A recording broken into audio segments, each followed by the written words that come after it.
I have a confession to make. I bought a film camera and I have absolutely no intention of taking pictures with it. Let's see what we have here. Not inspired. This one is cool, but maybe too old. Not the vibe I'm going for. I'm definitely out of budget. This is the one. I mean, I need to get this one. A few months back we were having dinner and I had to pull my laptop out. I was on a mission. Babe, what are you doing? I'm bidding for an analog camera. What is that? A vintage camera. The auction is about to close. I'll explain later. Whatever. So you might be wondering, why did I buy a film camera? It all started with my new built-in closet. To be perfectly honest, I was just looking for a beautiful object that represents my craft. And there is something about this particular model. It was sold until 1980, the year I was born. It is an all-black rangefinder made out of metal. It has a 40mm lens with aperture, speed and focus rings. It is just gorgeous. Choosing a vintage camera primarily for its looks may come across as vain, and I totally get what some people see in film photography. Slowing down, carefully considering your shot before pressing the shutter. Perhaps the magic of developing your own film. But that's not for me.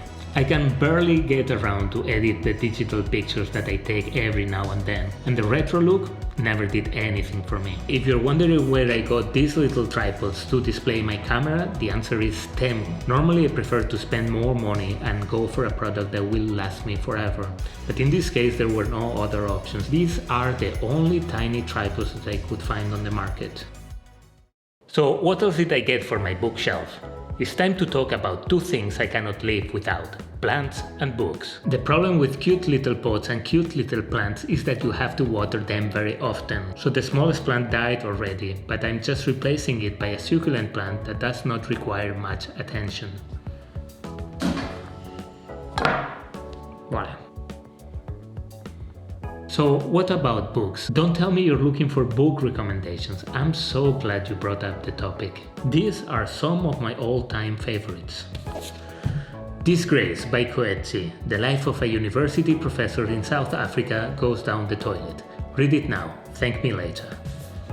The Map and the Territory by Hulbeck, or however you pronounce that. Disgusting guy, extraordinary writing.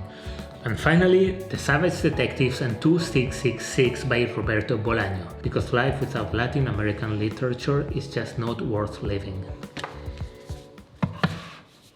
So, coming back to my vintage camera, I think it looks a bit lonely and I have been thinking about getting the same model in grey to keep it company, or perhaps a different model for variety. What do you think? Do I have your blessing to go ahead, or will I burn in photographer's hell for that?